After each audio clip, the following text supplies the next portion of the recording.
വരുമെന്ന് നബി മുഹമ്മദ് മുസ്തഫ സല്ലല്ലാഹു അലൈഹി വസല്ലമ തങ്ങൾ പറയുമ്പോ എപ്പോഴെവിടെ വെച്ചാ മരണം വരുന്നതെന്നറിയില്ല. പടച്ചവനെ ഈ പ്രാവശ്യം ഉംറയ്ക്ക് കടന്നു പോയപ്പോ എന്റെ ഭാര്യ പോയിരുന്ന അതേ ഫ്ലൈറ്റില് സഞ്ചരിച്ചിരുന്ന ഒരു 3 വയസ്സുള്ള ഒരു പൊന്നുമോനുണ്ടല്ലോ. പരിശുദ്ധമായ കഅബാലയത്തിൽ തന്റെ പ്രിയപ്പെട്ട ഉമ്മയുടെ കയ്യിൽ പിടിച്ചു പോയ പൊന്നുമോരാ. അല്ലാഹുവേ, ഉമ്മയുടെ കയ്യിൽ പിടിച്ച് ഉംറ ചെയ്ത പൊന്നുമോ മക്കയിൽ വെച്ചല്ലേ മരണപ്പെട്ടത്. ആ പൊന്നുമകന്റെ മയ്യത്തല്ലേ കഅബാലയത്തിന്റെ മുറ്റത്ത് വെച്ചിട്ട് ലക്ഷക്കണക്കിന് പേര് നിസ്കരിച്ചത്. ആ പരിശുദ്ധമായ മണ്ണിലെ 3 വയസ്സുകാരന്റെ ജനാസ ഖബറിലേക്ക് ഇറക്കി വെക്കുമ്പോ ഇതുപോലെ എത്രയെത്ര നല്ല മരണം കേൾക്കുന്നവരാ. കരുണക്കടലായ ഈ പുണ്യമായ ശഅബാനിന്റെ രാത്രിയില് ഈ സദസ്സിൽ ഒരുമിച്ച് കൂടിയ ഞങ്ങൾക്ക് നീയൊരു നല്ല മരണം തരണേ അല്ലാ, ഒരു നല്ല മരണം തരണേ അല്ലാ. സംഘാടകർ ബക്കറ്റുമായിട്ട് നിങ്ങളുടെ മുന്നിലേക്ക് കടന്നു വരികയാ. പാവങ്ങളെ സഹായിക്കാറാ, യതീമീങ്ങളെ സഹായിക്കാറാ, ഒരുപാട് കാരുണ്യ പ്രവർത്തനങ്ങളെ നടത്താറാ. ഇവര് നിങ്ങളുടെ മുന്നിലേക്ക് കടന്നു വരുമ്പോ എഴുന്നേറ്റ് ഓടേണ്ടവർക്ക് എഴുന്നേറ്റ് ഓടാം. ബക്കറ്റ് മുന്നിലേക്ക് കടന്നു വരുമ്പോ ഓടേണ്ടവർക്ക് എഴുന്നേറ്റ് ഓടാം. മിണ്ടാതിരിക്കുന്നവർക്ക് മിണ്ടാതെ ഇരിക്കാം. ഉറക്കം നടിക്കുന്നവർക്ക് ഉറക്കം നടിക്കാം. മനുഷ്യ വെറുതെയല്ലല്ലോ, അല്ലാഹു നിന്നോട് പൈസ ചോദിക്കുന്നത് വെറുതെയല്ലല്ലോ.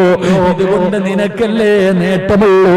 മുത്തുനബിയല്ലേ പറഞ്ഞത്, ഈ പ്രപഞ്ചം സൃഷ്ടിക്കാൻ കാരണക്കാരനായ പ്രവാചകനല്ലേ പറഞ്ഞത്, അസ്സദഖത്തു റദ്ദുൽ ബലാ, സദഖ വിപത്തുകളെ തട്ടിമാറ്റുമെന്ന് നബി മുഹമ്മദ് മുസ്തഫ സല്ലല്ലാഹു അലൈഹി വസല്ലമ തങ്ങൾ പറയുന്നു.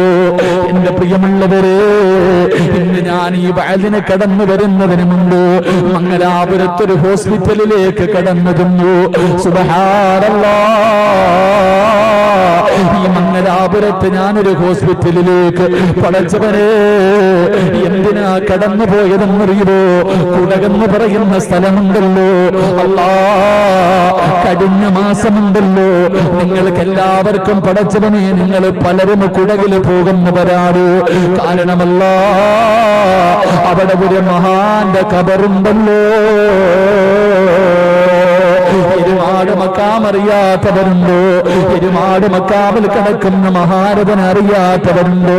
പടച്ചവനെ, ആ മക്കാമിന്റെ താടില് പടച്ചവനെ SKSSFന്റെ ഒരു പ്രഭാഷണം ഉണ്ടായിരുന്നു, ഒരു മജ്‌ലിസ് നൂറിന്റെ വാർഷികമുണ്ടായിരുന്നു.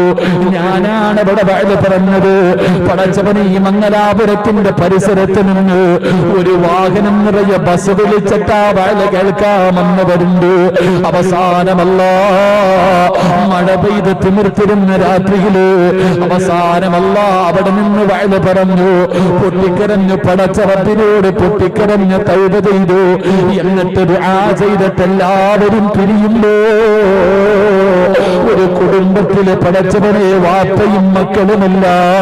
വഅദ് കഴിഞ്ഞ് പൊട്ടിക്കരഞ്ഞ് ദുആ ചെയ്തിട്ട് അവര് തന്റെ വീട്ടിലേക്ക് പോകുമ്പോ സുബ്ഹാനല്ലാഹ്, ആ പൊന്നുമോന്റെ കണ്ണും നടന്നുപോയി. പൊന്നുമോന്റെ കണ്ണൊരു സെക്കൻഡ് നടന്നപ്പോ അല്ലാഹുവേ, വണ്ടി അവിടെ നിന്ന് ഇടിച്ചു മറിയുകയാണ്. സുബ്ഹാനല്ലാഹ്, ഇന്ന് ഞാൻ ആ പിതാവിനെ കാണാൻ പോയി.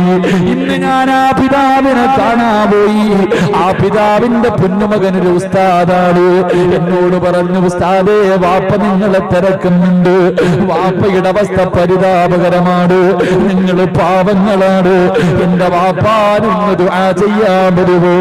അല്ലാഹുവേ, ഇന്ന് ഞാൻ ആ ഹോസ്പിറ്റലിലേക്ക് കടന്നു ചെന്നപ്പോ കണ്ട കാഴ്ച എന്തെന്നറിയോ?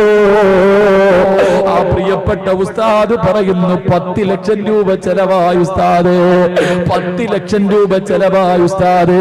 നിങ്ങളുടെ കയ്യിലൊന്നുമില്ല, എല്ലാം പടച്ചവന്, എല്ലാം വിറ്റുപറക്കി. 10 ലക്ഷം രൂപ എങ്ങനെ കൊടുക്കണമെന്ന് ഞങ്ങൾക്കറിയില്ല.